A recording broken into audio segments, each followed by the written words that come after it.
I only ask that you use your common sense. The average man or woman on the street is perfectly capable of deciding what is in his or her best interest. I am saying that the new weapons, similar to those in public, are being used on innocent people. If the Russians used these weapons, microwave weapons, on the United States Embassy in the 1950s and got away with it for years, then what chance do these people have? I am saying that criminal behavior committed all the way through the Cold War by the Department of Defense and others on 500,000 people is still going on today. U.S. citizens are being used as human guinea pigs in terminal experiments, experiments that end in death. This is not new. It is a continuation of past behavior. The figure of 500,000 people is the government's own figure. The majority of the targets are political activists and whistleblowers. Historically, these kinds of people have been under attack for many years. This is a historical fact. There are a few personalities in military intelligence who are borderline personalities, people who need to be investigated. They are not crazy, but they are different. One individual has a PhD in the science of death. He is literally Dr. Death. He has been in charge of developing the new weapons for the Army since 1980 for the past 30 years. These men have written about how to use the new weapons. They have advocated using them on civilians in their homes. They have expressed admiration publicly for previous illegal government programs that were war crimes, and they have expressed interest in using non-lethal microwave weapons, torture, to modify human behavior. These alleged criminals have helped move the classified weapons into the hands of law enforcement and vigilantes. And if that were not enough in and of itself, they have also participated in a smokescreen cover-up. These facts are all out in the open.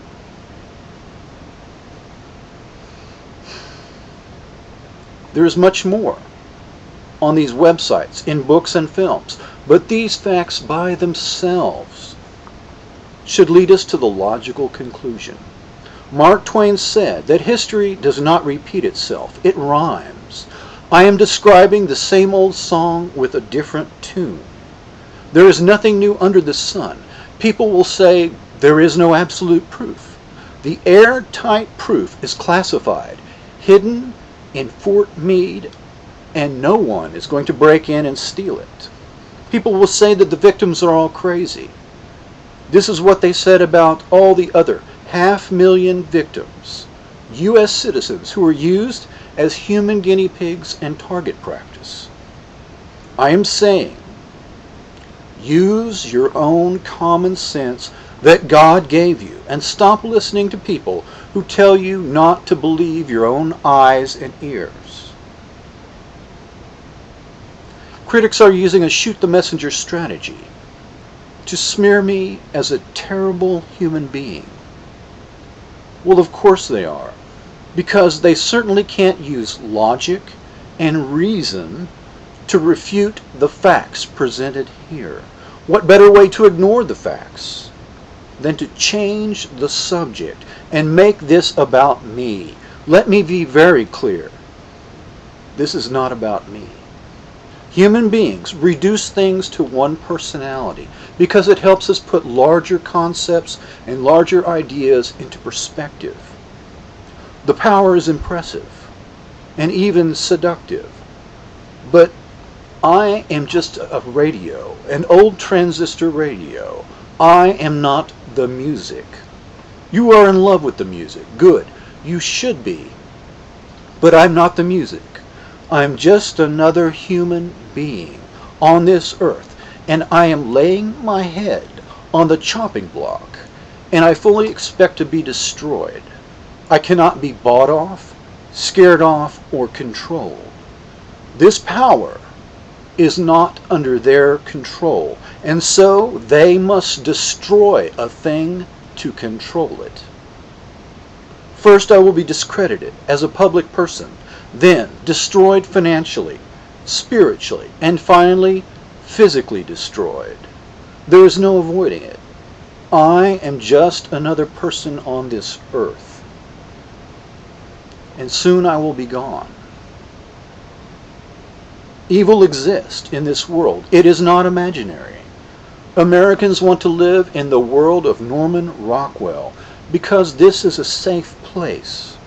But the world itself is in play, and the fate of nations will be decided by people, ordinary people, everyday people, just like you and me. This is our generation's moment of truth. Will we, the people of the world, confront this evil in our midst? Will we overcome the fortress of evil that wages war on the innocent and seeks to determine our collective destiny? Charismatic leaders by themselves will not get you to the top of the mountain.